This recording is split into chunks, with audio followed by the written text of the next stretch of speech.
A paz do Senhor Jesus. Hoje nós estamos aqui ao vivo, uma das pessoas que tem um testemunho muito forte. E nós encaminhamos como um aprendizado, né? Porque não que vai se revelar do passado, mas o que Deus tem feito na vida desse homem.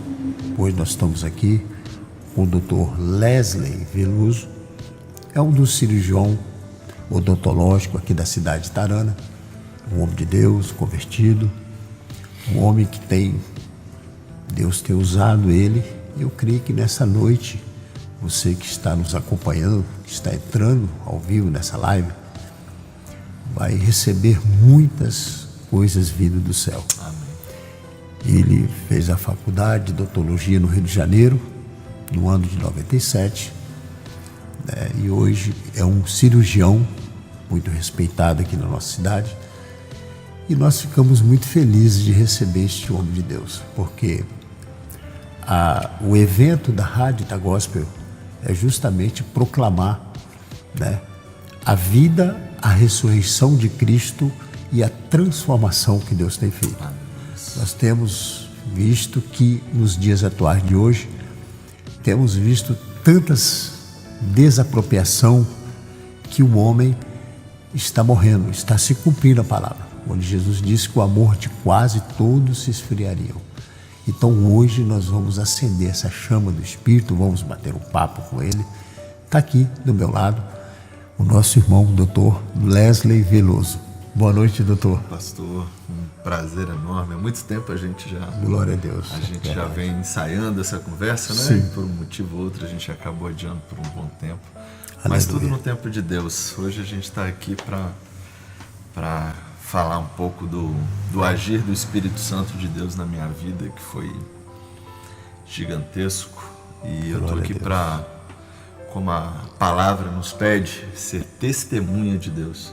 É verdade. Porque quando Deus age, quando Deus faz na nossa vida, nós temos que proclamar Ele como Senhor de tudo e dizer quão grandes são os seus milagres e quão grande é o agir de Deus na nossa vida e como Ele transforma um homem. E está aqui hoje um homem transformado de verdade para dar o depoimento dele, não para enaltecer o homem Leslie, mas que seja enaltecido a nosso grande Deus. É verdade. Que resgata, que cura, que salva, que tem misericórdia e que tem principalmente a salvação através do arrependimento, né? É verdade.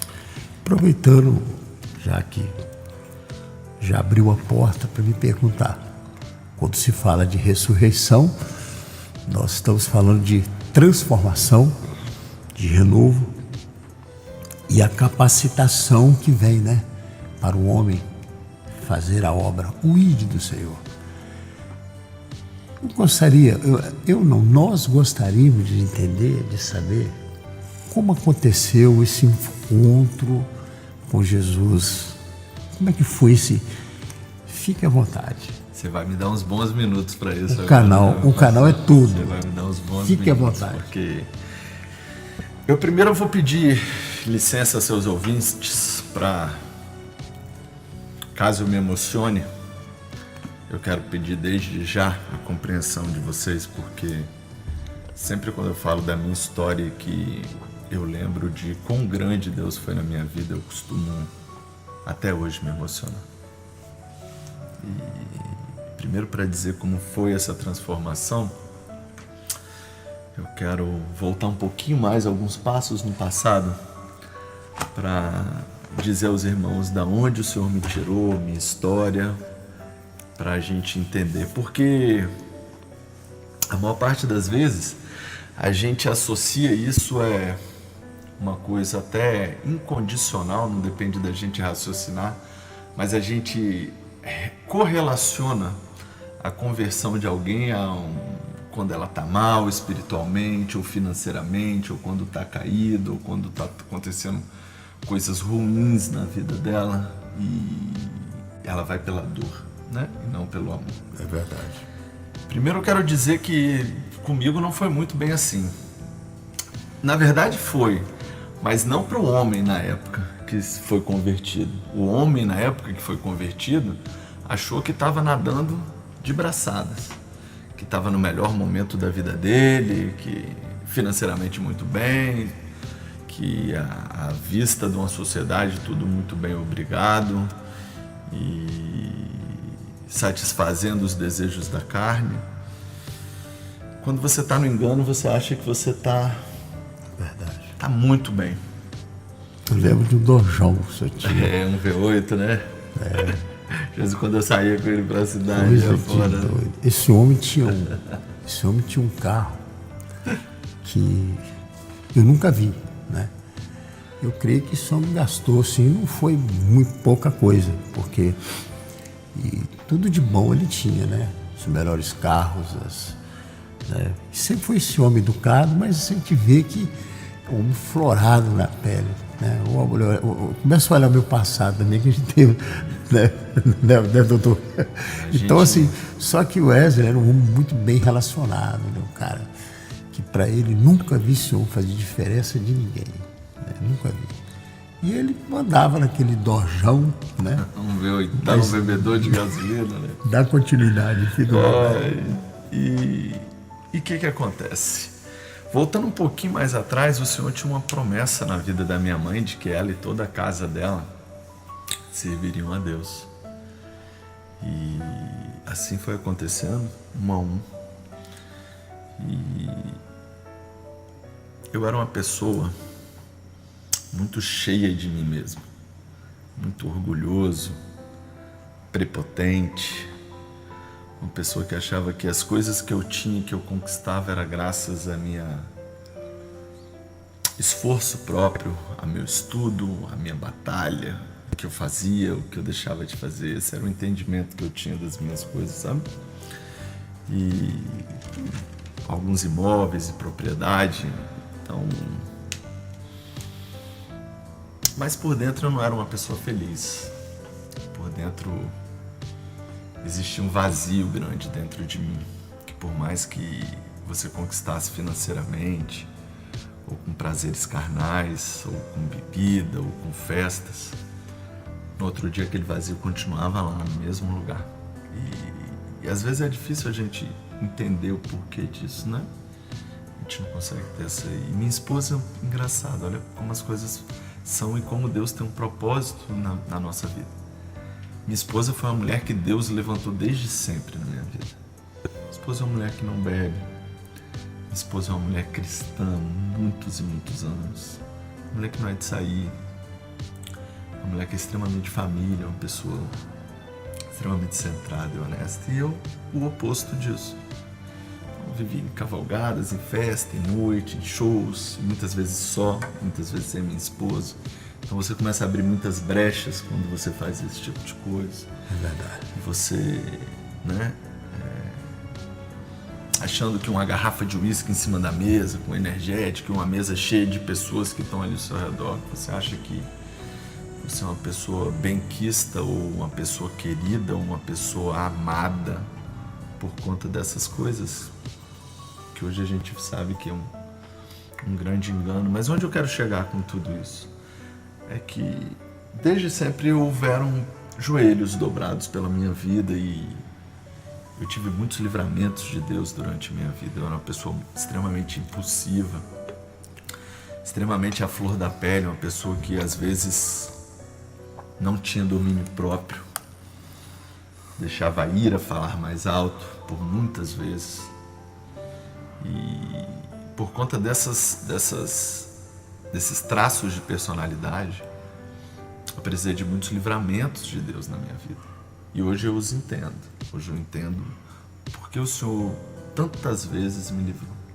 Porque Ele já tinha um projeto lá atrás na minha vida. Ele já sabia que eu precisava ser alcançado, eu precisava ser resgatado e que algum dia Ele conseguiria fazer isso. Algum dia Ele ia conseguir fazer com que meu coração se dobrasse verdadeiramente a Cristo.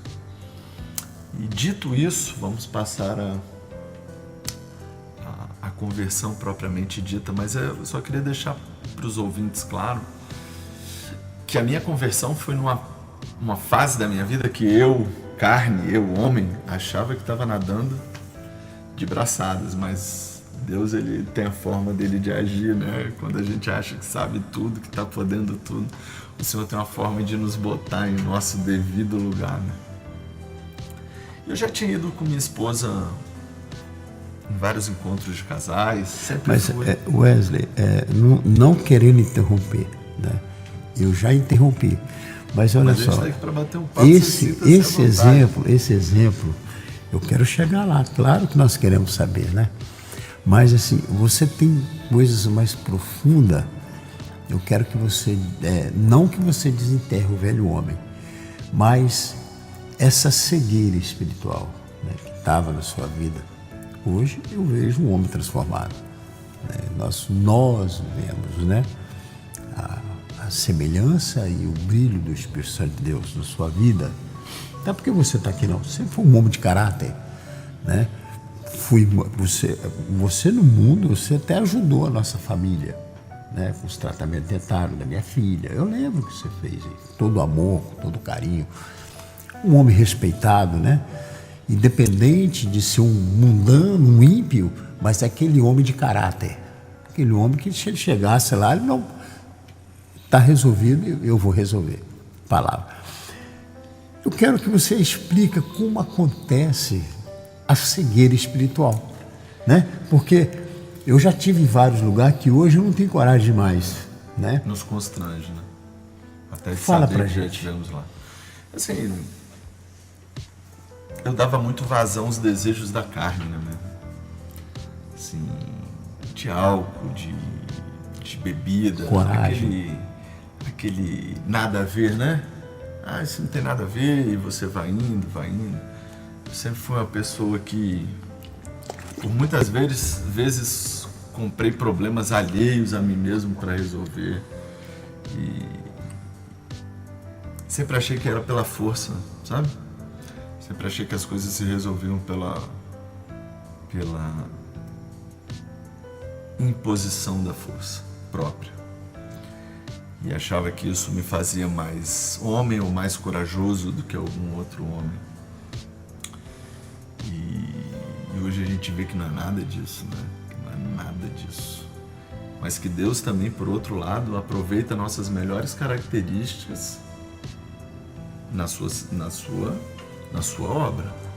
Cada um tem sua característica. Como Por ele fez exemplo, com Jó, né? Moisés tem a toca na alma dele, característica, não. Davi tem a sua, Jó tem a sua. Se a gente pegar os nossos ídolos da fé, né? O ídolo até é uma palavra ruim para isso, mas os nossos heróis da fé, que a palavra diz, são características completamente diferentes umas das outras. E os próprios apóstolos, se você pegar os apóstolos, eles eram muito diferentes entre eles. Mas Jesus não fazia acepção de pessoas. Ele não fez acepção de Pedro, que era extremamente a flor da pele, né? Extremamente enérgico, né? sanguíneo seria a palavra. De João, que era extremamente amoroso, carinhoso, pacífico. Não. João tinha sua importância, assim como Pedro tinha sua importância, mas isso tudo bem direcionado, né? E não era o meu caso nessa época, eu era muito mal direcionado, porque o Senhor da minha vida era eu mesmo. Esse era meu maior pecado. Eu era o Senhor da minha própria vida, da minha própria vontade, dos meus próprios desejos. Eu achava que tudo se baseava em mim, em volta de mim, através de mim, sabe? E prepotente, uma pessoa arrogante e de difícil trato familiar, uma pessoa muito boa, muito benquista, muito amável na sociedade, mas uma pessoa de um interior duro, uma pessoa forjada a ferro e fogo desde a infância. Eu tive uma infância de periferia, onde se matava um leão por dia para se provar homem, onde se brigavam, onde saía na porrada. Você sabe de onde eu vim, você sabe onde foi a minha infância, em Coqueiral de Itaparica, aqui em Vila Velha. Então era aquele negócio de briga, de galera, de etapa, de onde você tinha que provar que era mais homem que o outro, que tinha mais testosterona que o outro. E eu não só fui criado nesse meio, como eu tomei gosto por esse meio. Aquele playboy da prancha, né? Eu tomei gosto, acabei tomando gosto por isso. E eu trouxe isso para minha vida. E você pensa bem, como que uma pessoa que é assim se relaciona com uma mulher que é evangélica, que não sai de casa, que não bebe. Para quem olha de fora, pô, isso aí tem tudo para dar errado. Mas, ao contrário disso, hoje eu vejo o grande projeto que o Senhor tinha na minha vida quando levantou a minha esposa do meu lado. Porque se eu sou quem eu sou, se eu tenho o que eu tenho, se eu cheguei onde eu cheguei, eu agradeço muito aos joelhos dela. As noites que ela passou enquanto eu estava na rua bebendo com amigos, que ela estava no escondido, no assócio com Deus dela, de joelho dobrado na beira de uma cama, chorando e clamando pela minha alma. Chorando e clamando, mesmo sabendo onde eu estava e o que eu estava fazendo, muito provavelmente, ainda assim ela intercedia por mim. Então, eu sou muito grato à minha mãe, às minhas irmãs, que também sempre oraram muito por mim. Mas eu era daquele tipo que dava carnaval, eu sumia numa sexta-feira e ia aparecer no domingo, na segunda-feira, dentro de casa, sabe? Sempre fui muito honesto, muito correto com minhas coisas, com meus negócios. Profissionalmente eu sempre primei pela honestidade no meu trato profissional, mas era uma pessoa de difícil trato pessoal, né? Uma pessoa que às vezes na sociedade você vai ali, trata muito bem, é sorridente com todo mundo, mas que fora daquela capa social existia uma pessoa muito dura, uma pessoa muito inflexível, uma pessoa, por que não dizer, muito arrogante. Essa acho que seria a palavra que melhor me definiria. Arrogante. Porque arrogância é o fato de você achar de que você... Não sei se é arrogante ou soberbo a palavra que melhor me definiria. Mas aquela pessoa que está sempre...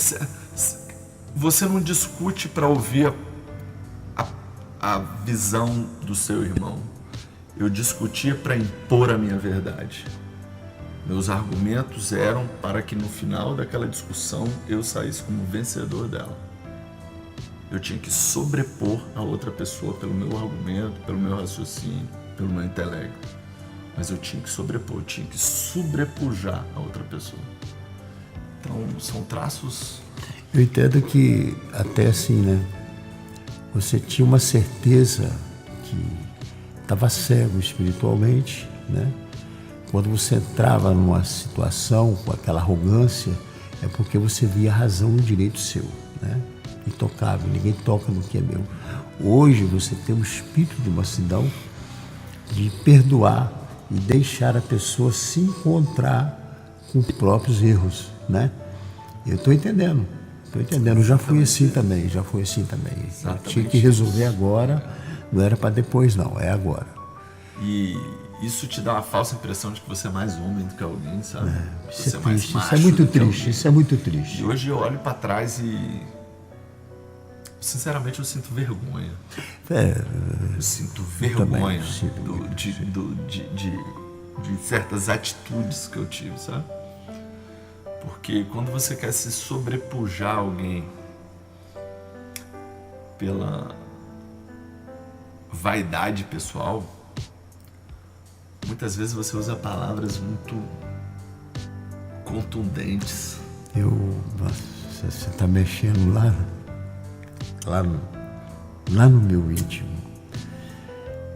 Eu fiz eu provoquei uma reação, né, dentro de um direito meu, mas eu coloquei assim uma proporção daquela situação tão arrogante que no outro dia eu me arrependi.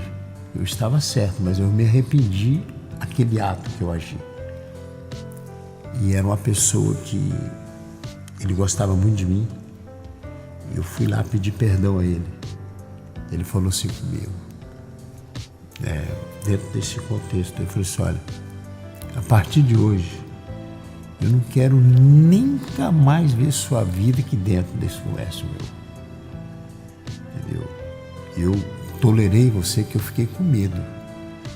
Mas hoje eu estou vendo que você está se arrependido, está perdoado. E a sua atitude me entristeceu demais. Seu Pedro, e até você conhece o policial, o Gilmar, né? Você conhece? O Gilmar é muito amigo de Gilmar, lá em Vitória, lá em Maruípe. Aconteceu a situação. Então você está falando hoje assim, eu não olho para trás, mas assim, me serviu como uma escola hoje. Hoje, se alguém fizer isso comigo, eu creio que eu vou entender, né? Quando a pessoa está cega. E é um perigo isso, né? É um perigo, porque você toma uma atitude que não agrada a Deus. Quantas mortes acontecem hoje, todos os dias, em trânsito, em discussões de bares, em discussões fúteis que terminam em morte por causa dessa arrogância que toma conta da sociedade, essa autoproclamação de eu estou certo, estou no meu direito, né? Porque... E o inimigo cega, né? E é realmente um direito seu, você está dentro. A ira é um dos 7 pecados capitais. Mas não existe o medo, né? A ira... E se você pega a ira numa pessoa que ainda por cima tem coragem, a coisa começa a tomar uma outra proporção. Porque a ira na mão de quem não tem coragem para certas atitudes, ela vai chegar até um certo ponto e ali ela vai parar. Mas quando você junta-se a ira, a falta de autocontrole e a coragem pessoal de uma pessoa, aí a coisa começa a desandar, porque essas características somadas podem, em algum momento, defrontar com outra pessoa que tem as mesmas características que essa. E aí a coisa o caldo vai entornar. Mas você vê que é muito da prepotência pessoal, do ego pessoal, do orgulho, de você estar cheio de si mesmo, sabe? Você está tão cheio de si, tão cheio de suas próprias verdades, suas próprias certezas, de suas próprias convicções do que é certo e do que é errado. Porque, na verdade, hoje, nós temos entendimento que o certo e o errado está aqui. Está aqui, ó. O certo e o errado. O certo e o errado. Hoje eu tenho um manual de certo e errado. Mas antes o manual do certo e errado estava aqui, ó. Temos uma bússola, né, que você segue. Era aqui, ó. Meu certo e meu errado. Quem ditava era eu mesmo. Eu era o senhor da minha vida. Cego guiando um cego. Eu era um senhor da minha vida. Olha que palavra. Você vê que até a pronúncia dessa frase é prepotente. Quando você se autoproclama senhor da sua própria vida. É arrogante, é prepotente. Então, com isso tudo, apesar de eu achar que para mim era o máximo isso tudo, eu trazia muito sofrimento e... Seu pai trabalhou nessa cidade? Não, meu pai sempre foi lá de Vitória. Meu pai é dentista também, né, mas em Vitória. Ele está na prática hoje ainda? Ainda tá. Meu pai é São João Saudações para ele aqui. Um grande homem. Sua mãe? Minha mãe, Dona Ieda Veloso Silveira, que agradeço demais Cristo. Então hoje nós temos um norte para ser seguido. Então não adiantava nada eu com minha boca eu professar que acreditava em Deus, mas na minha vida pessoal eu ser o mestre dela. Eu não ser de acordo com a vontade de Deus. Não tinha conhecido a verdade, o João 8,32. Então a gente só fala, né? Mas perguntar, eu sou cristão, mas cristão, mas você está aí bebendo, você está aí na carne, né? Você adultera, você bebe, você usa às vezes até de confrontamento físico com outras pessoas. Que tipo de cristão é você? Né? Que as coisas que tem que ser resolvidas, você acha que seu próprio braço vai resolver, sua própria força vai resolver. Então, a gente mente pra gente mesmo. E essa é a pior de todas as mentiras, porque a gente tende a acreditar nelas. Quando a gente mente para si mesmo, normalmente a gente acredita. Isso é da vaidade humana. A gente já cai em outro problema, que a gente já sai da prepotência e já cai na vaidade, né? Mas aí um belo dia, eu estava te falando, e aí meu casamento vinha patinando, momentos bons, momentos ruins, momentos bons, momentos ruins. Eu tenho 3 filhos, tesouros de Deus na minha vida, tesouro. Eu amo muito meus filhos, eu só não amo meus filhos acima de Deus hoje. Mas eu amo muito meus filhos. Meus filhos são um grande orgulho, um grande presente que o Senhor me deu. E aquilo te fere, querendo ou não, você quer fazer suas vontades próprias, mas você tem filhos que estão sofrendo com a situação, você tem uma mulher direita que está sofrendo com aquilo, mas ao mesmo tempo você quer ficar fazendo sua própria vontade. Minha esposa não ia comigo porque ela já tinha um entendimento do que era Cristo, o que era Deus, a vontade de Deus, então ela não me acompanhava nas minhas satisfações da própria carne, então eu terminava indo só. E ao mesmo tempo eu achava ruim porque cobrava dela de que ela tinha que estar junto com o marido, mas o meu lugar onde eu andava, ela já sabia desde há muito tempo que não era lugar para ela estar, porque hoje a gente já sabe o lugar onde que nossos pais eram, né? Que nos convém pisarem onde não nos convém, né? E isso tudo gerando uma situação que veio se agravando com o passar do tempo. Aí você vai no encontro de casal, vai no outro encontro de casal, você sai de lá abençoado, mas daí a pouco, como você não mantém uma intimidade com Deus, você não fomenta aquela palavra, você não sustenta aquilo, você volta para as mesmas práticas, vira uma semente que cai na pedra, ou que a erva daninha abafa. Essa parábola é forte. Essa semente já foi lançada no meu coração muitas vezes, mas sempre havia mato que a fechava, ela caía em terreno infértil, exatamente como uma parábola. Até que um belo dia, isso tudo já me incomodando muito, assim, essa situação, eu pronto a tomar uma decisão. Eu recebi um convite para ir num projeto da agência Agir, chamada Impacto Radical. Um projeto que você vai numa sexta-feira.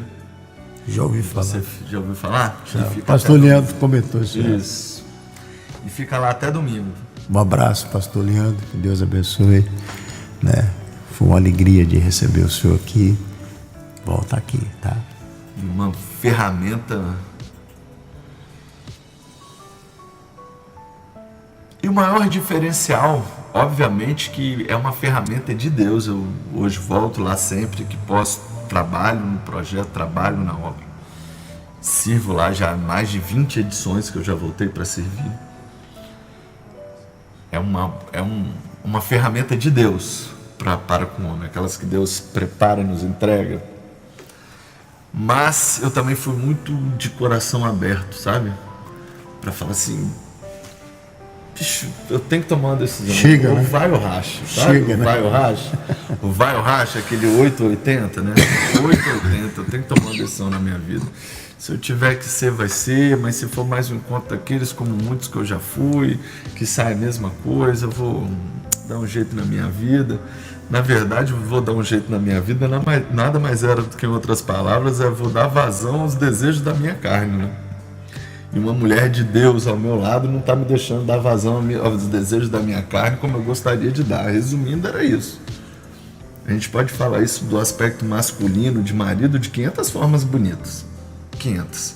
Se justificando de uma forma mais bonitinha aqui, né? Socialmente. Mas essa é a verdade. Eu queria dar vazão aos meus desejos da minha carne. E eu tinha uma esposa que era evangélica, uma mulher de Deus, e as coisas não estavam combinando. Porque um está na carne e outro está no espírito. A coisa não... Pois bem, fui eu para esse projeto. E esse projeto, pastor, foi um divisor de águas na minha vida. Foi um divisor de águas na minha vida. Porque eu fui muito disposto a ter uma experiência com Deus. Eu fui disposto a ter uma experiência com Deus. Eu não queria que fosse só mais um final de semana, sabe? E não sabia o que me esperava. Não fazia ideia. Não fazia ideia. Mas eu fui de coração aberto. E chegando lá, assim como na passagem de Jó, eu cria num Deus de ouvir falar. Mas lá eu tive uma experiência com o Espírito Santo de Deus. Uma experiência pessoal, real, sobrenatural. daquelas que o Espírito Santo te pega e te sacode.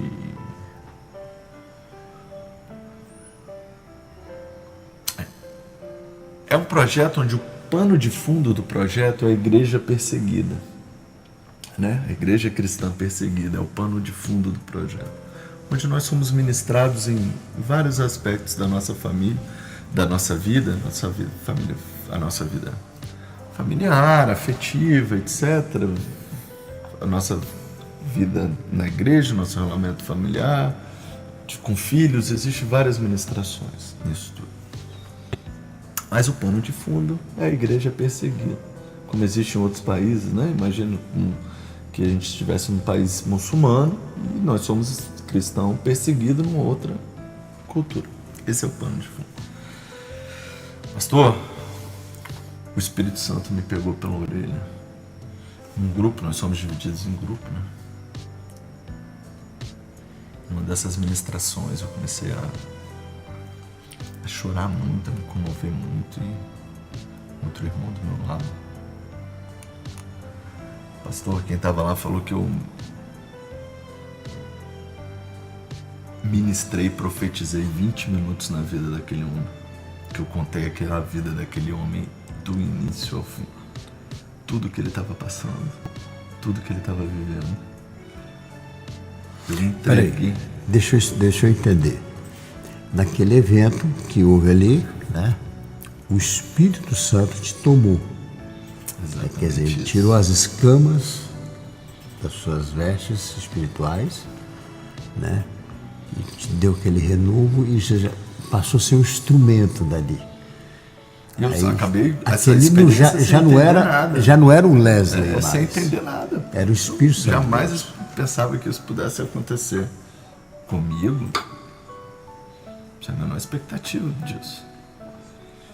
E tudo novo.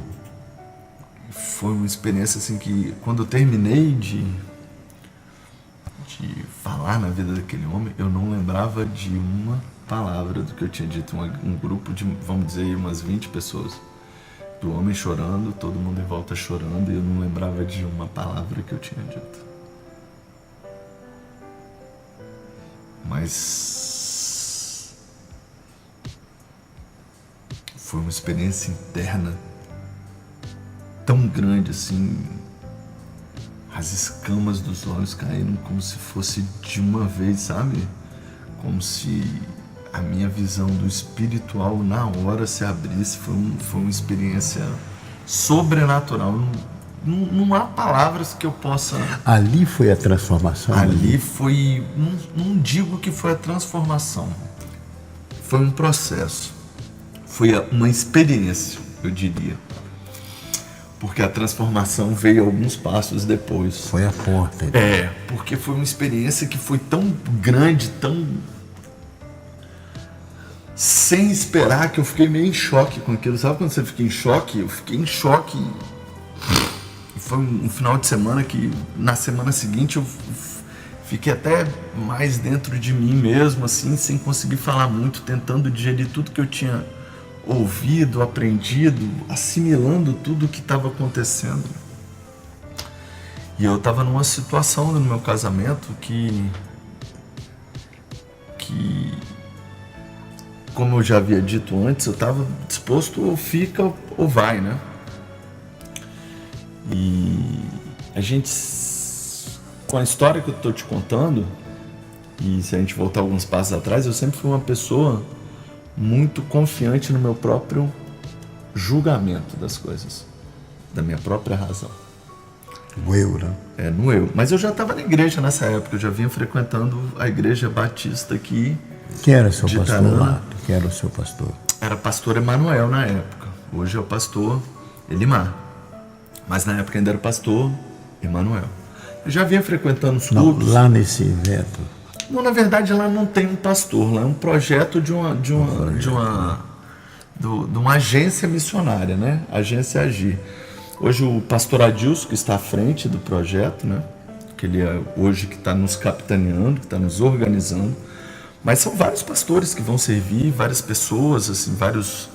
Mas é uma coisa assim que é organizado, você tem que ter por exemplo, autorização do seu pastor, você tem que estar bem espiritualmente dentro da sua comunidade, da sua igreja, para que ele te autorize a servir. Então tem um processo. Tem todo um protocolo, né? Eu quero ir, vou, não é assim. Você tem que ir. E é uma batalha espiritual gigante. As semanas desse projeto são semanas de luta, que a gente já jejua e se prepara para ela, porque é guerra espiritual. Mas lá, quando a gente está em 120, 140 pessoas servindo, todas no único propósito de louvar, de servir e de fazer a obra, nós somos muito mais fortes juntos, né? Porque existe a unção do coletivo numa obra maior. Mas aqui fora, semanas antes, que ele pega um por um, que o inimigo vem um por um, é guerra, pastor. É guerra, guerra, guerra. Aí voltei com aquilo, com aquela experiência que não sai da cabeça, sabe? Que você... E orando, o Senhor me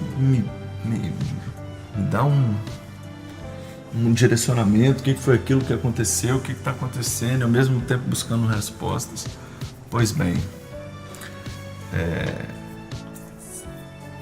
a gente estava conversando hoje cedo e eu te mandei uma palavra. Você lembra que eu estava orando esse final de semana, que o Senhor me trouxe a lembrança, uma palavra de encruzilhada de vida e morte? Deuteronômio, não foi? Isso, 11. Isso. Uma palavra, aquilo ali na verdade é uma encruzilhada de vida e morte, né? Que bênção e maldição também podem ser facilmente traduzidas em vida espiritual ou morte espiritual, né? Cegueira, né? Onde o Senhor me confrontou e me exigiu um posicionamento. Dentro de 10 dias, o Senhor veio até a mim através de sonhos. O Senhor veio até a mim através da palavra. Ele veio até a mim através de pregação do meu pastor.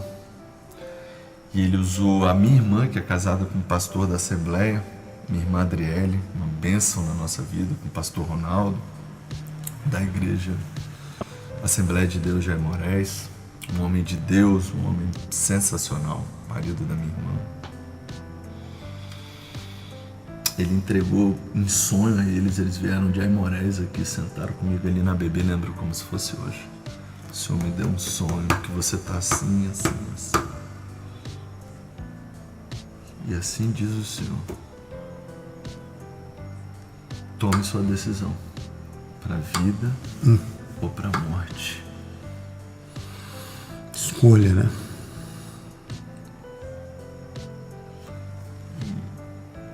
De todos os lados. Foi quando as fichas começaram a cair. Pô, eu já tive uma experiência com Deus vivo. Ele já me fez... Eu não sou de consultar a palavra. O dia que eu consultei foi essa palavra que ele me deu, que eu tinha que fazer uma escolha. A pregação do meu pastor no domingo seguinte exatamente sobre escolha. Sobre encruzilhada, sobre vida e morte. Ele levanta minha irmã que sai de lá e vem aqui falar a mesma coisa comigo. Aí um dia eu orando, comecei a chorar. Falei, Senhor, eu conheço a Ti, meu Deus. Eu sei os Seus caminhos. Eu nunca andei nele porque eu era arrogante, eu era prepotente. Eu confiava mais em mim mesmo do que em Ti, meu Deus. Eu achava que era pelas minhas próprias forças. Mas hoje eu entendi o porquê de todos os livramentos que o Senhor me deu até hoje. Porque o Senhor tem um projeto de salvação na minha vida. E agora, a partir do dia de hoje, em espírito e em verdade, glória a Deus.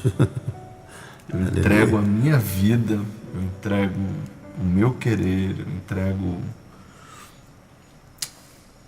as minhas vontades, eu entrego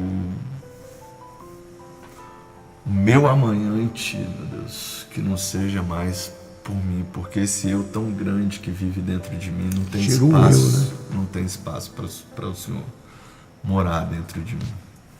Tirou o eu, né? E foi uma transformação gigantesca. Eu decidi aquele dia de que Desistir não era uma opção.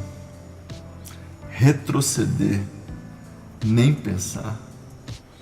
E foi um dia que eu resolvi que eu ia queimar as minhas carroças, que eu ia afundar os meus barcos no cais, mas que eu não ia voltar àquele homem que eu já fui um dia. E você sabe muito bem, pastor, que isso é uma decisão muito difícil para a gente tomar. Ainda mais uma pessoa aí que a gente volta lá atrás, quando você acha que você tá na fase, que tá arrebentando, que tá tudo dando certo, que você é o cara. Quando você se acha o cara, você dobrar seu joelho e falar assim, nada do que eu achava é aquilo não, meu Deus. Hoje eu vejo que eu tava completamente enganado, que eu era um iludido, que as mentiras que o mundo contava para mim, eu acreditei em todas elas. Os enganos que foram tragos até a mim, todos eles eu acreditei. Todas aquelas mentiras que Satanás contou para minha vida de que eu era o cara, eu acabei acreditando, meu Deus. Você me perdoa, mas eu tô aqui, sim, porque isso é um processo. Isso foi o dia da minha decisão. Isso tem 3 anos, essa decisão. E eu me batizei há 2. Mas de lá pra cá eu fui muito barro na mão do oleiro, viu? Eu tomei umas amassadas que eu agradeço a Deus, cada uma delas. Porque cada amassada que eu tomei me fez me esvaziar um pouco mais, entender um pouco mais que não é por mim, que nunca foi por mim, que nunca foi por esforço próprio, nunca foi por méritos meus. Essas amassadas me fez entender de que dentro da gente só existe, quando a gente está por si mesmo, só existe mentira, escuridão e pecado. Trevas. Só existe isso dentro da gente. Só existe isso. Quando você consegue se autoexaminar, quando você está por si mesmo, você é um buraco vazio de trevas e mentiras e ilusão, que para você sair daquilo ali, para você entender que aquilo tem que ser preenchido, tem que ser lavado, tem que ser limpo, que toda a sua visão tem que ser refeita, que tudo que você acreditava até aquele dia tem que ser desconstruído. Você tem que desconstruir uma vida aos 47 anos, 46 anos de idade. Você tem que desconstruir tudo que você achava que era verdade, tudo que você pensava que era amor. Você tem que desconstruir tudo aquilo ali para você ser o verdadeiro barro, para falar, Senhor, estou aqui, usa-me do jeito que for da sua vontade. Jeremias, capítulo 33. Aqui eu estou olhando no esboço aqui. Deus está falando conosco aqui, olha. Deus, ele fez a promessa, se cumpriu por meio daquele profeta que foi Ezequiel. E aqui, darei a eles um coração não dividido e porei um novo espírito dentro deles. Ele tirou aquele coração de pedra. Retirarei deles o coração de pedra e lhes darei um coração de carne. Então agirão segundo os meus decretos. Amém. Foi exato. E serão cuidadosos em obedecer às minhas leis. Eles serão o meu povo e eu serei o seu Deus. Ezequiel capítulo 11, versículo 19 e 20. É o que ele fez na tua vida.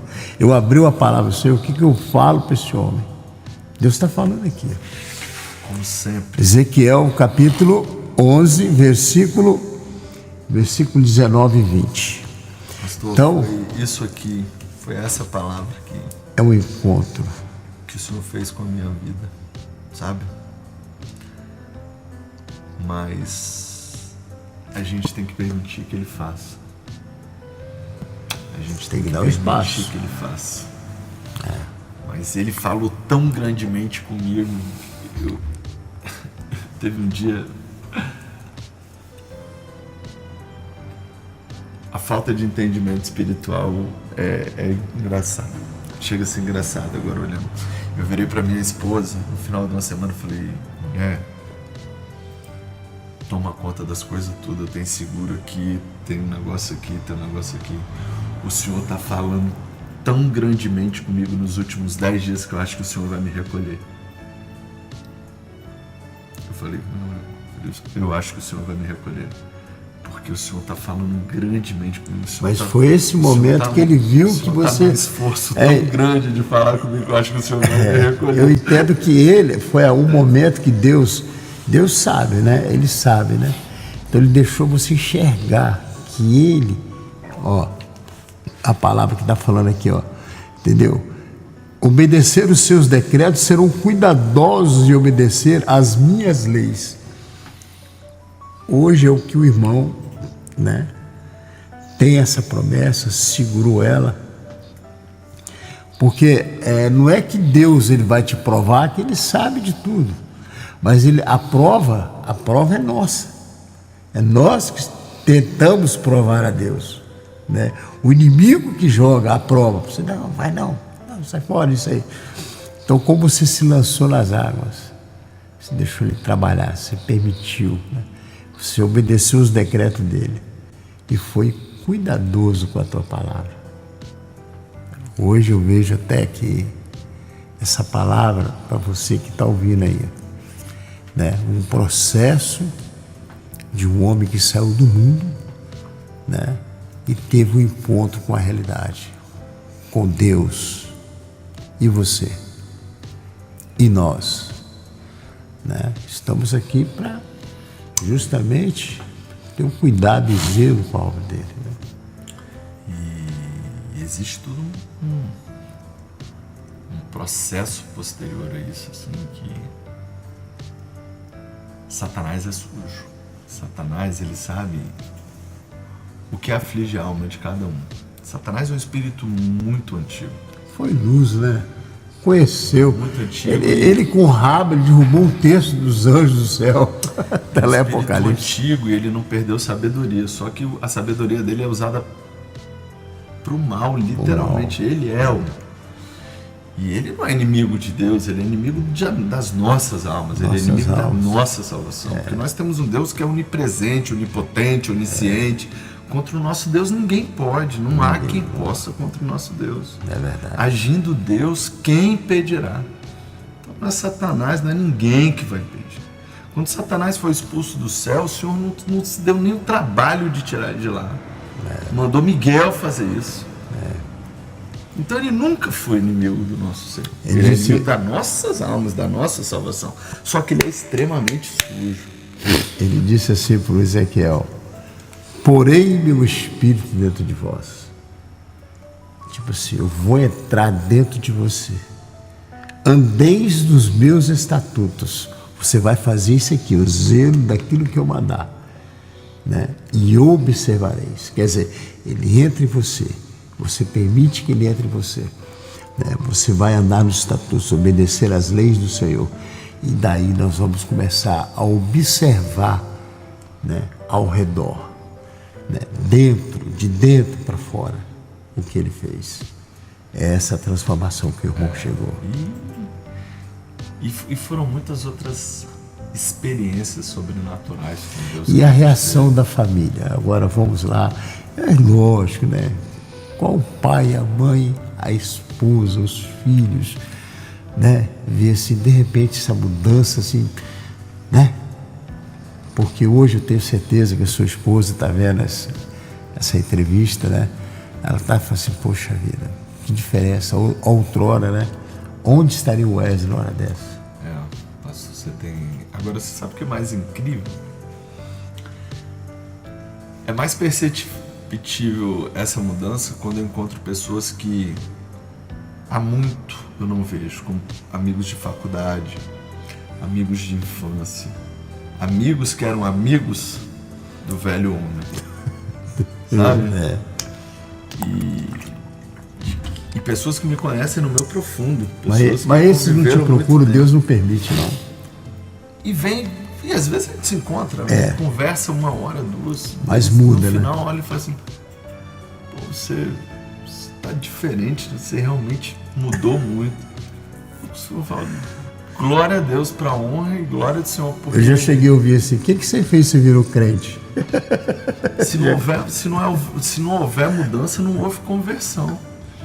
Se não houver mudança, se não for perceptível a mudança em mim, não houve conversão genuína. Porque em que eu mudei então? Né? Se as pessoas que me conhecem bem, que conheciam o velho homem bem, conversarem comigo 1, 2 horas e não verem uma mudança genuína, eu ia sentir que alguma coisa estava errada. Lavado e remido pelo sangue de Jesus. Porque né? eu ia sentir que alguma coisa estava errada. Então, peraí, como é que eu mudei, mas eu não mudei? Não é perceptível essa mudança? E é o que eu mais tenho ouvido, para a honra e glória do Senhor. Como você mudou? Glória a Deus. Eu costumo dar quando falo glória a Deus, porque aquele homem do passado em nada me alegra, em nada. Eu tive essa semana eu tive com o Cláudio Guerra, foi um delegado, né, aqui do nosso estado. Né, exclusivamente ele trabalhou, fez até uns trabalhos aqui. Mandar um abraço para ele, meu irmão, meu pastor, Cláudio Guerra. Em breve eu vou ir tomar aquele café, me aguarda.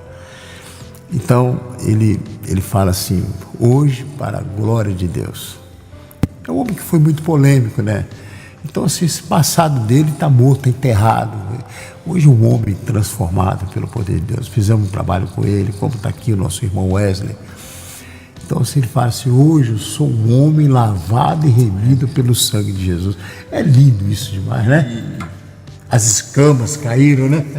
E por que eu digo isso assim, que o velho homem nada me alegra?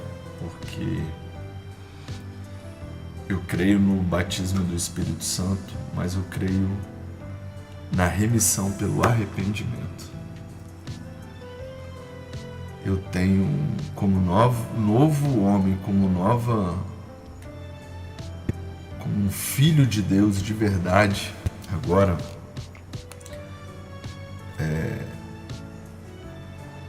se não houver arrependimento, não há mudança. Não adianta eu falar que eu mudei, que eu sou uma nova pessoa, que o Senhor fez uma nova criatura em mim. Se não houver arrependimento, como João Batista pregava e como nosso Senhor Jesus Cristo pregava, que o batismo ele vem do arrependimento. Arrependei-vos, porque ser um arrependimento genuíno de você ser segundo as suas próprias vontades, a gente só estaria brincando de ser outra pessoa. Eu só estaria brincando de ser crente. Eu só estaria brincando de ser remido. Eu só estaria aqui sendo como os fariseus hipócritas, de falar uma coisa da qual o meu coração não estivesse cheio. Porque a palavra de Deus, ela veio para nossa salvação. É o principal objetivo da palavra de Deus, é salvar o homem. O maior projeto de Deus na nossa vida é nos salvar. Esse é o maior projeto de Deus. Mas para que isso acontecer, precisa de arrependimento. Não é remorso. Não é remorso. É arrependimento. São palavras completamente diferentes.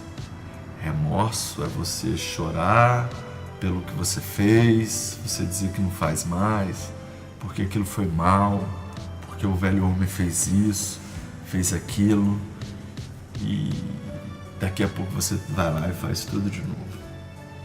Isso é remorso. Isso não é arrependimento. E o Senhor só trabalha pelo arrependimento. Ele precisa que a gente se arrependa das nossas próprias iniquidades. Eu me arrependo profundamente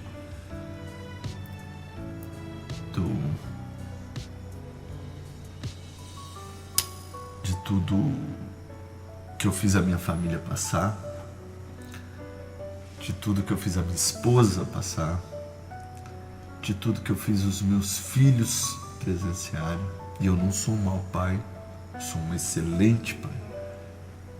Mas eu era segundo a minha própria visão de um bom pai. Percebe a diferença? E hoje eu entendo uma outra forma de ser um bom pai. Eu já vejo completamente diferente. E quando você é esse egoísta, esse egocêntrico, esse prepotente, que tudo gira em torno de si mesmo, o sofrimento alheio das pessoas ao seu entorno não quer dizer nada para você. Não quer dizer nada, não queria dizer nada para mim. Para mim importava a mim mesmo. Para mim importava eu satisfazer as minhas vontades. Eu satisfazer os meus desejos. Eu, conforme o que eu achasse certo. Era eu.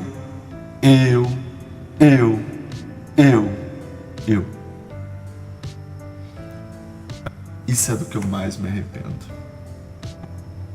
Esse é o maior arrependimento que eu tenho, de ter me deixado enganar por velho homem, né? Por tanto tempo. A gente, inclusive, está fazendo um estudo muito interessante bíblico lá na Igreja Batista aqui em Tarano, que a gente tem nossa EDB toda terça-feira. Saudações ao nosso pastor Elimar, né? Um homem de Deus. Já fiz até um convite a ele para vir aqui. Eu espero que na próxima vez eu encontrar ele aqui, né? Porque ele tem uma experiência de vida, uma pessoa que tem uma palavra, um homem que tem atos. Um homem que muito me ajuda na minha caminhada cristã. Muito me ajuda na minha caminhada cristã. Glória a Deus. E é preciso você morrer.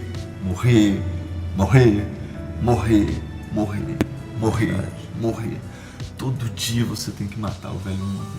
Todo dia você tem que matar ele. Todo dia. Servir a Deus é uma decisão que você tem que tomar todo santo dia, de joelho aos pés da sua cama quando você acorda. Todo dia. Não existe, eu me santifiquei hoje, amanhã eu já acordei santo e vamos pro dia porque eu já acordei santo de novo. Não existe isso. É uma escolha diária. Eu escolho a Deus todos os dias. Glória a Deus. Então, e esse processo da gente entender e se arrepender do que a gente fez ajuda muito nesse caminhar para frente. Porque eu não me permito ficar olhando para o meu passado e sorrir dele e achar graça nele. Eu não me permito. Eu me arrependo das coisas que eu fiz. Eu me arrependo do sofrimento que eu trouxe a outras pessoas com tamanho egoísmo, com tamanho egocentrismo que é comum ao homem. É comum ao homem. Eu não sou diferente de tantos outros que nós temos e tantos outros que são, serão e vão ser alcançados e também não são, talvez, tão diferentes de mim. Mas o Espírito Santo de Deus, quando ele age, quando ele toca o homem, quando ele o convence das suas mazelas, quando ele o convence de seus pecados, quando ele o aproxima de volta a Deus, é um processo maravilhoso, eu acho. Assim, o que eu tenho vivido na presença de Deus me lembra Jó, os tacos de telha, né? É impagável. O que eu tenho vivido hoje, conhecendo o nosso Deus como eu tenho conhecido, de não ser mais um Deus de ouvir falar, mas de um Deus que eu conheço, que eu tive experiências com Ele, inúmeras experiências. Se eu fosse falar todas nos últimos anos, experiências do sobrenatural com Deus que eu tive, a gente ficaria aqui 3 dias falando.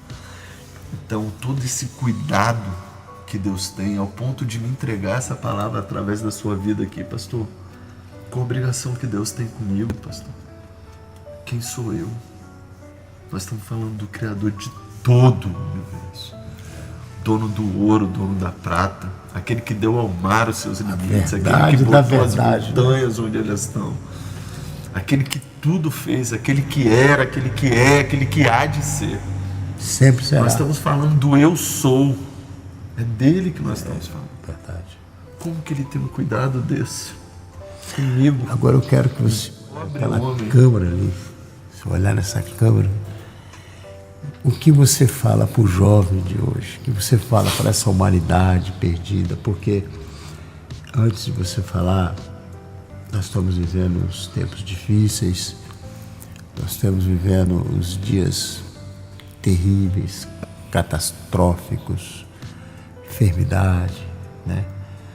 Tanto sobrenatural que tem acontecido, manifestação de Deus no meio dessa humanidade perversa que nós estamos vivendo, né? Um mundo doente, um mundo cheio de mágoa, cheio de vingança, cheio de enfermidade. E as pessoas estão felizes, doutor. Como o Espírito Santo conhece nossas almas, pastor? Você me pediu para dar um recado para a juventude, né? Sim. E era isso que estava no meu coração. Jovens, tenham muito cuidado com uma frase que eu vou falar para vocês agora, porque ela está sendo dita aos 4 cantos, aos 4 sentidos do vento, na internet, na TV, e ela vai te soar muito bem aos seus ouvidos. Ela, a princípio, vai parecer lindo, vai parecer uma coisa que vai satisfazer seu ego. Mas tome muito cuidado com essa frase. Faça o que te faz feliz. Cuidado com essa frase. Porque essa frase, ela não foi feita para nós que somos servos de Deus. Foi feita para você satisfazer o seu eu pessoal, a sua carne, porque a carne clama pelo pecado todo santo dia. Nós somos originários do pecado. Adão trouxe o pecado para o mundo e nós somos herdeiros do pecado.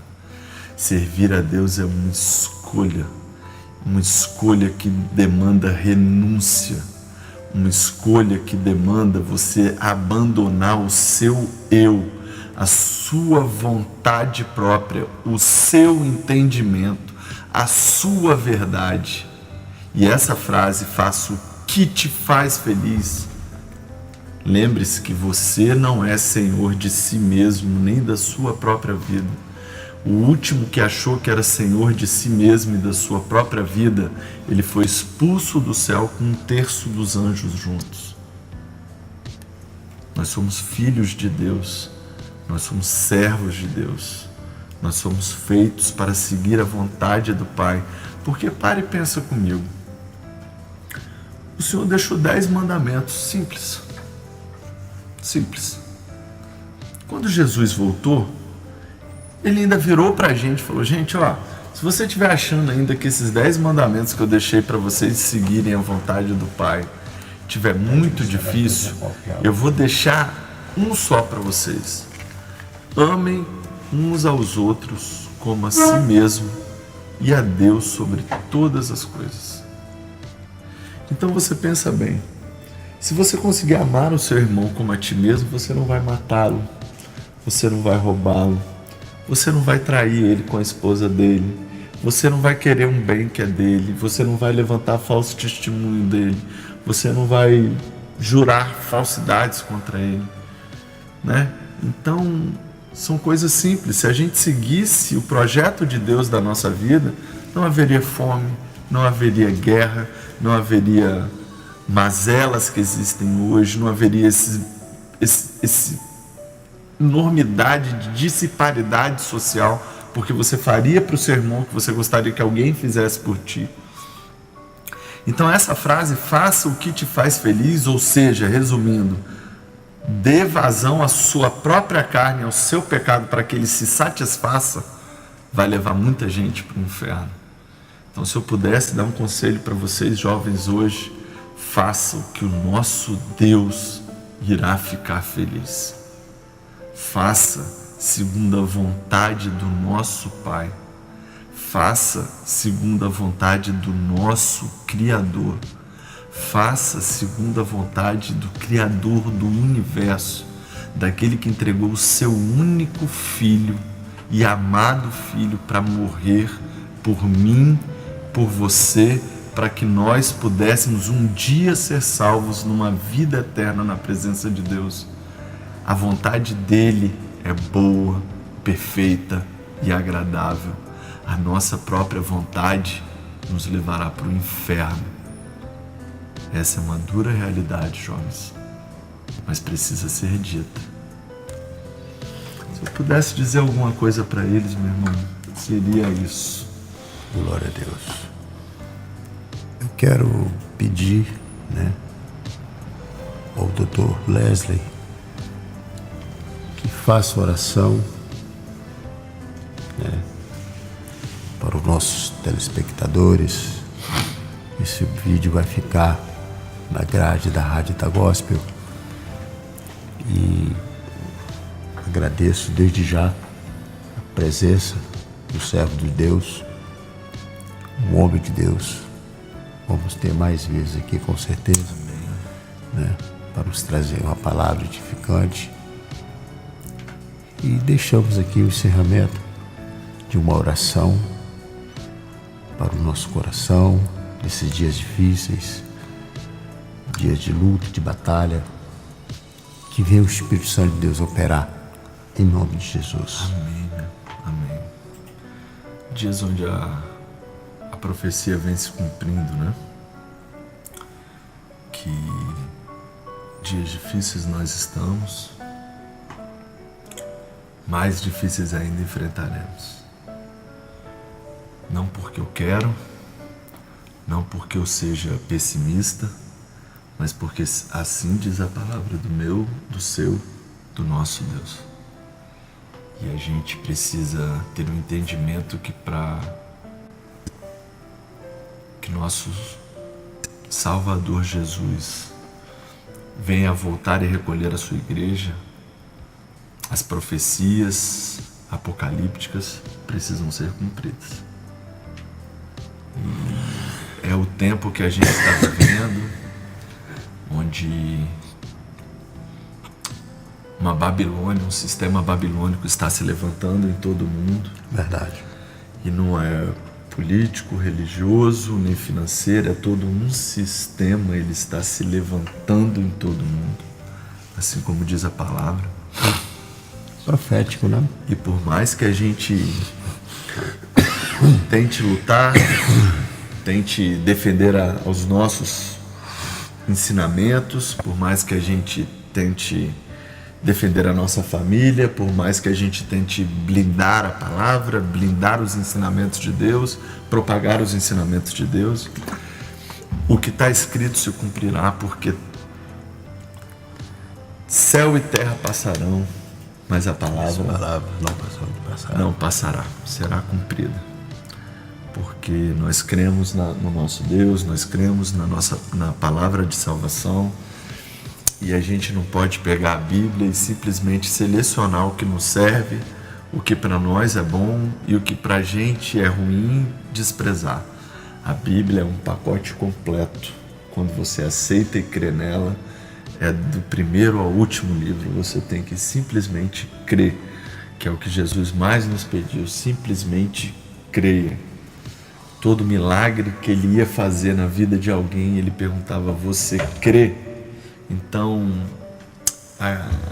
a credulidade em Jesus Cristo, a credulidade em Deus é um pilar que a gente não pode, em momento nenhum, sair fora dele, E eu agradeço desde já o convite, a oportunidade de estar trazendo a minha experiência pessoal, o que o Espírito Santo de Deus fez faz e continuará fazendo na minha vida. Eu creio nisso, meu Deus, porque aqui estou. Eu estou para ser vaso, para ser instrumento da sua vontade, que não viva mais eu, mas que Cristo viva em mim, que seja segundo a vontade dele, não mais a minha. Porque lembrei disso agora, meu pastor. Não sei se vai estar nos ouvindo agora um grande amigo meu chamado Henrique Queiroz, de Campos dos Goytacazes. Ele um dia, uma frase simples,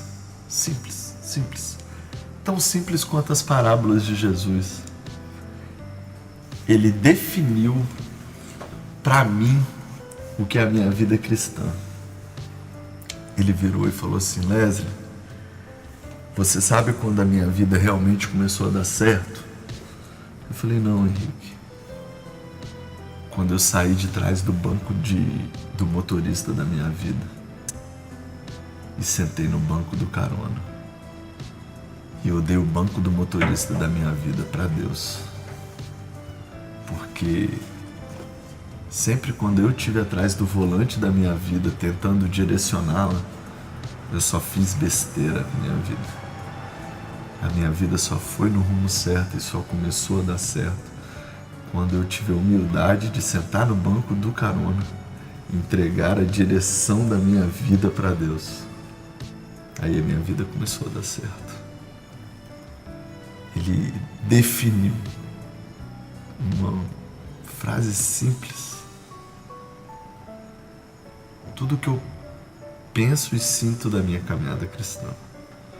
Minha vida começou a dar certo quando eu tive a humildade de sair de trás do volante da minha própria vida e sentar no banco do carona.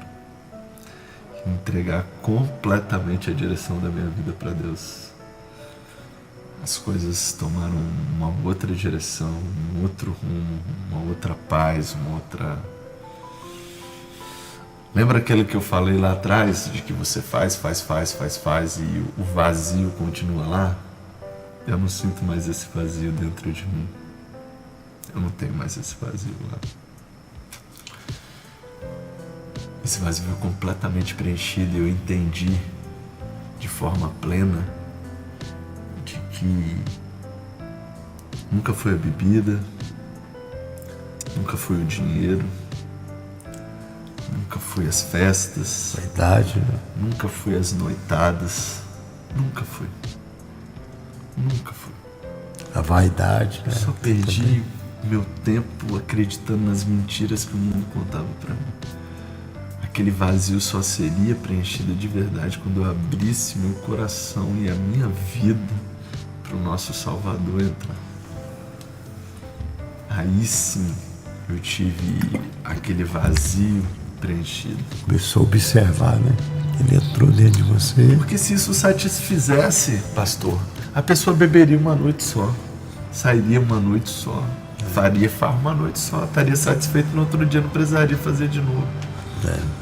Mas não, ela vai fazer no outro dia, a ressaca moral vai estar ali, porque ela vai se arrepender do que ela falou, do que ela fez, da onde ela andou. Mas ela vai fazer de novo. O que eu fiz? Vai fazer de novo, vai fazer de novo, vai fazer de novo, vai fazer de novo. E aquele buraco, aquele vazio, aquela sensação de estar incompleto nunca vai ser preenchido. Ela só vai aumentar. E está levando muitos jovens ao suicídio, está levando muitas pessoas à depressão, está levando muitas pessoas a ficarem desenganadas, está levando muitas pessoas a enfermidades físicas, porque esse vazio que a pessoa não se encontra e todo dia se afoga nele, ele só tem uma coisa que o preenche. Única e exclusivamente uma coisa, nada mais preenche esse vazio. Nada mais é capaz de preencher. Só o Senhor, nosso Deus, é capaz de preencher esse vazio que o homem traz dentro dele. Nós temos que entender que nós nascemos para adorar, louvar. Nos salvou da lei para nos que nos livrou da lei para nos salvar através da graça. Aquele que passou por dores físicas inimagináveis, sem abrir a boca, pela nossa salvação. Inocente. Pela minha, pela sua, pela nossa salvação. Sem o Cordeiro perfeito, aquele que não tinha uma mancha de pecado. Mas ele não foi ao sacrifício levado, ele se deu em sacrifício pela nossa salvação. Isaías 59. Então,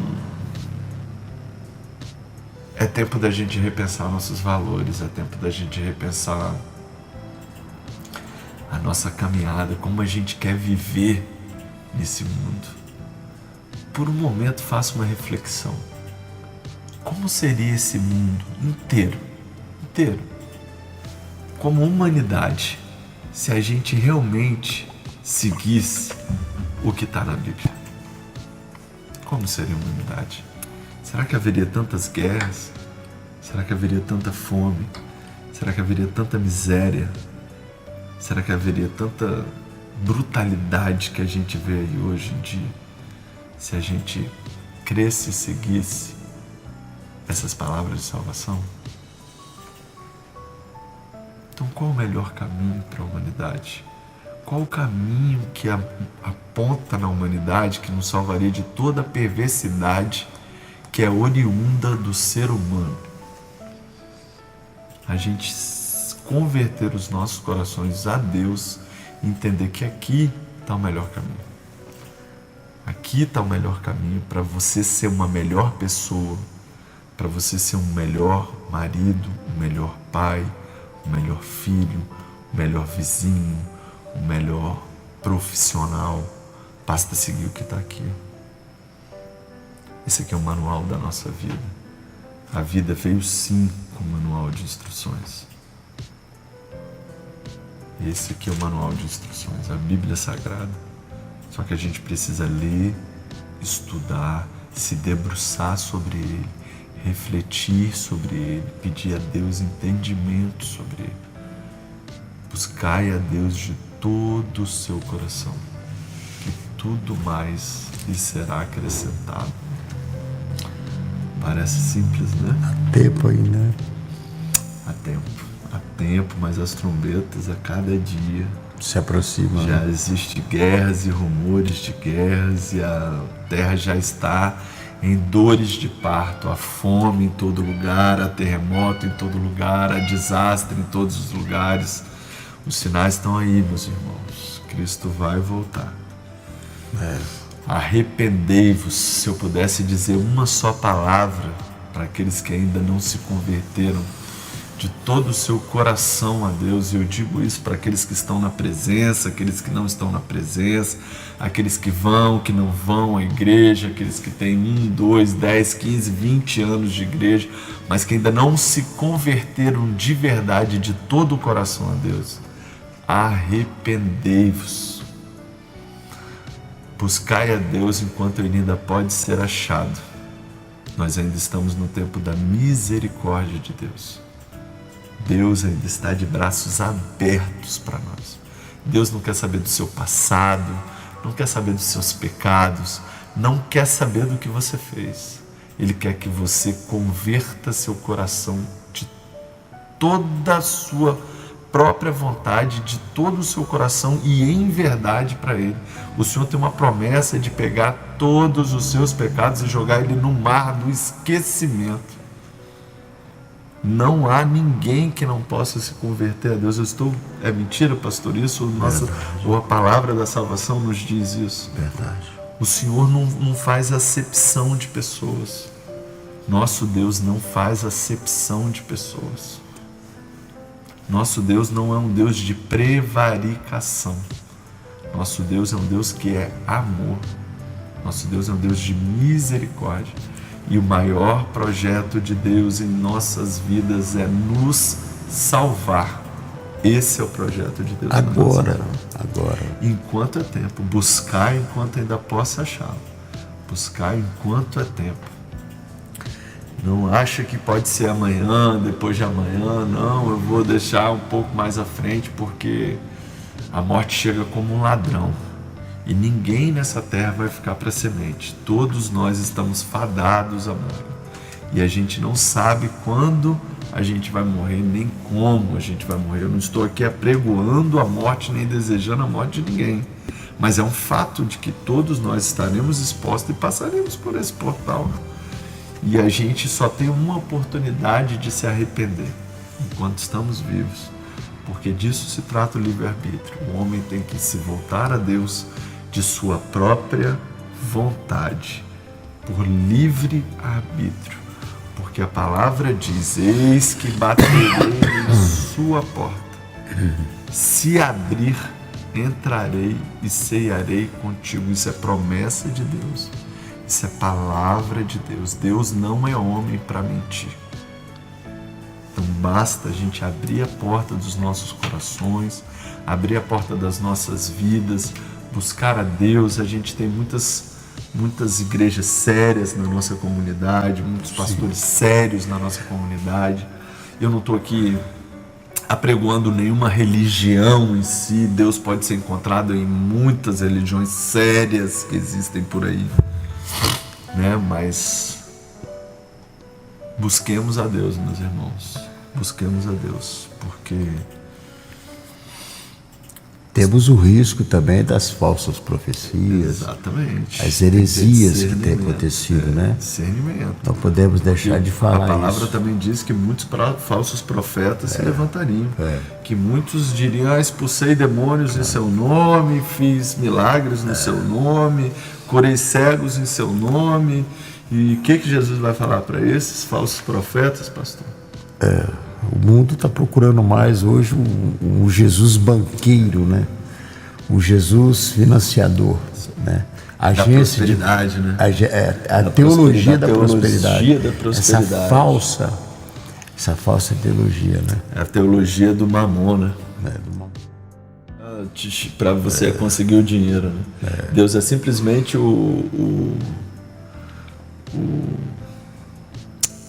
aquela pessoa que vai no banco, que avalizador da sua prosperidade financeira. Avalista, né? Hoje, avalista da sua prosperidade financeira. Então, meus irmãos, Deus nunca prometeu que ninguém ia ficar rico, não. A promessa de Deus para a nossa vida foi: comereis do suor do seu próprio rosto. Não, com certeza que a prosperidade, ela faz parte, sim. Com o trabalho. Ela tem de acordo com os frutos, né? Você plantou, você vai colher, né? Como você colhe as coisas ruins, você vai colher as coisas boas, né? Mas Jesus morreu, né, para salvar a humanidade. Não foi para ninguém ficar rico, tirar do pecado, né? Não foi para ninguém ficar rico, não. É lógico. Não morreu para você ficar rico. Claro que a obediência traz bênção, né? Eu sou um abençoado porque glórias a Deus. Deus, né, Deus permitiu. Mas se eu fosse pregar prosperidade, isso vai desviar muita gente, isso aí. Desvia as pessoas.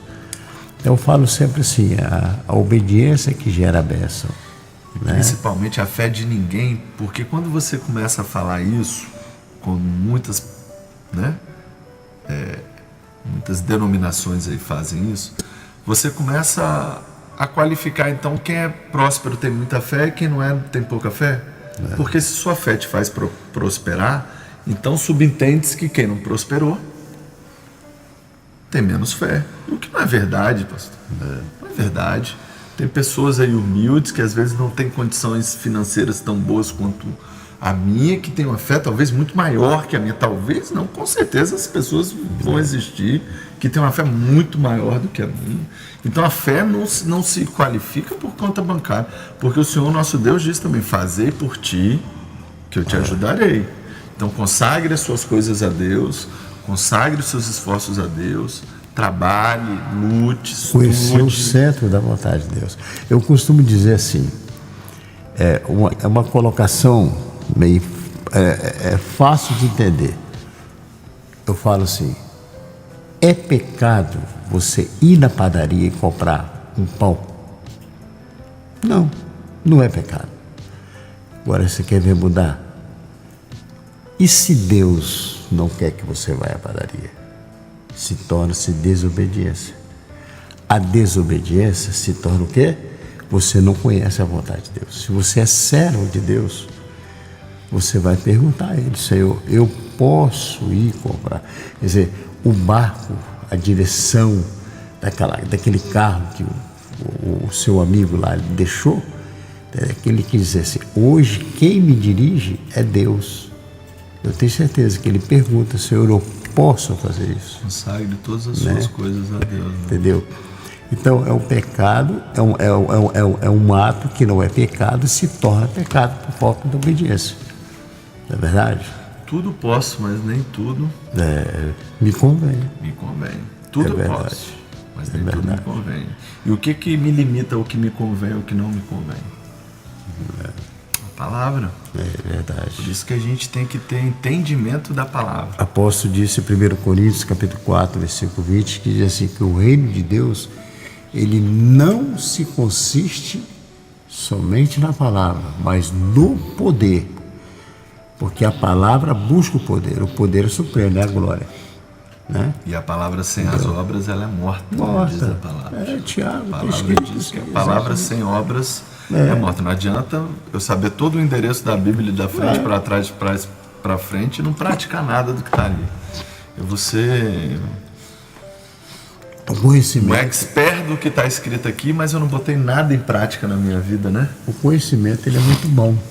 Claro que o homem tem que ter conhecimento, né? Como é que você vai ensinar se você não viveu aquilo, você não estudou, né? Mas para você adquirir o bom conhecimento, ele tem que vir do Espírito, do Senhor. Testemunho, né?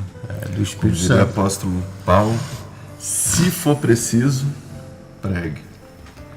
Então, dê o testemunho da sua vida, que as pessoas vejam a mudança em você, que as pessoas vejam em você um novo homem, que vejam em você um caminhar de uma pessoa diferente, um falar de uma pessoa diferente, um agir de uma pessoa diferente. Glória a Deus. E se for preciso, pregue.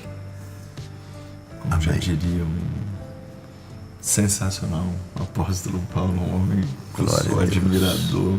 Então vamos orar, né? Vamos orar. De oração. O irmão está com a palavra da oração. Muito obrigado mais uma vez pelo convite, pastor. E nós que dizer que eu me ponho à disposição.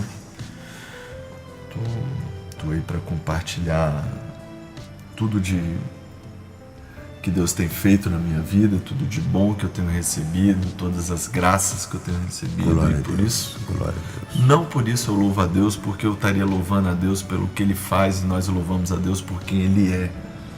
Mas nós somos gratos a Deus por sua misericórdia e nos ter me resgatado de onde Ele resgatou, daquela vã maneira de viver que eu levava, aquela maneira de viver que fatalmente me condenaria ao inferno, sem a menor dúvida, sombra de dúvida.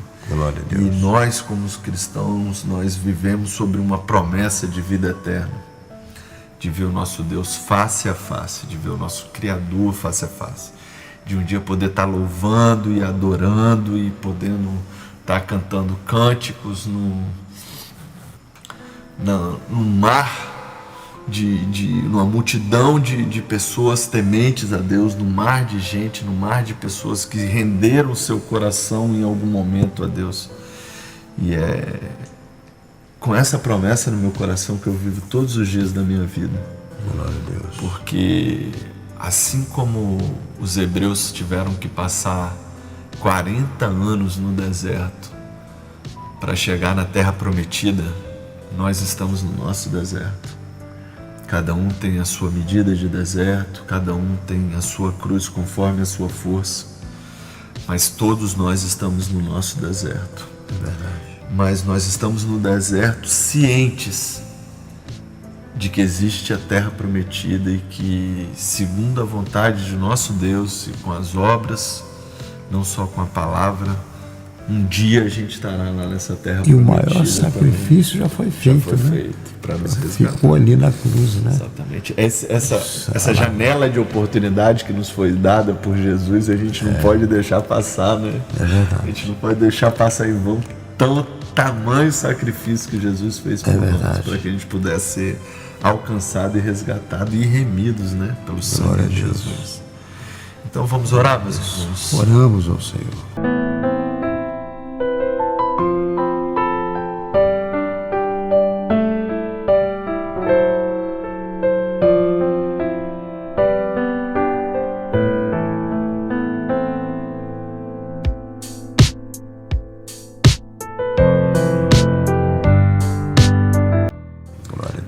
Senhor, meu Deus, meu Pai, eu te agradeço mais uma vez, meu Deus, por eu ter a oportunidade, meu Deus, de levar o seu santo nome para os ouvintes, as pessoas que nos assistem, e dizer a todos que não há mérito nenhum em mim, que não há bem nenhum em mim, mas sim no teu santo nome, meu Deus, e na sua vontade e no seu ser, meu Deus.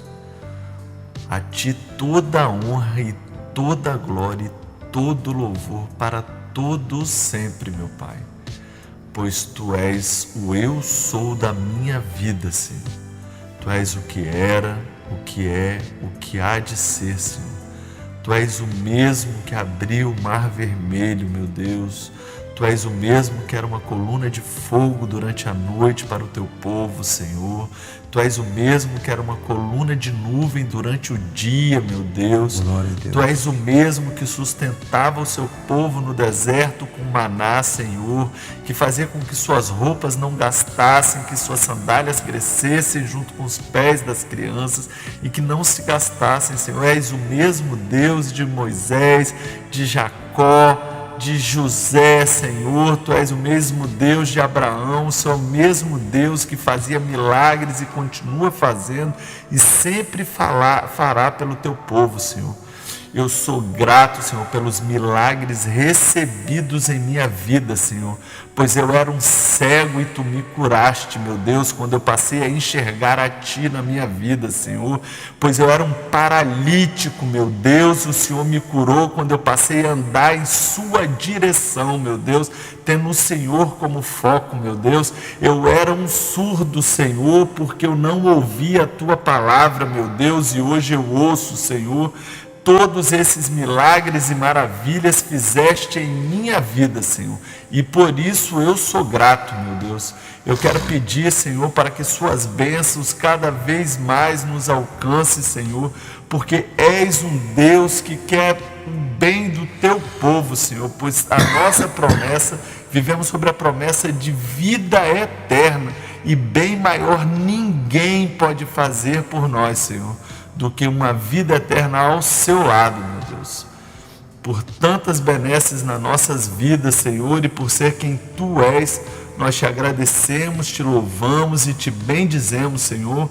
E eu quero deixar a todos a Tua paz, aquela paz que transcende todo e qualquer entendimento humano, Senhor. Nós Te agradecemos e Te louvamos em nome de Jesus. Amém, meu Deus. Glória a Deus. Amém, meu Deus. Mais uma vez eu quero agradecer a vida do Dr. Leslie Veloso, que veio hoje nos trazer esse testemunho para a grandeza da glória de Deus. Amém, meu Deus. Sempre as portas estarão abertas. Muito obrigado, doutor. pastor. Ficamos muito felizes e você segura as suas bênçãos. Que Deus abençoe e a paz do Senhor Jesus. A paz, Amém? Amém. Glória a Deus.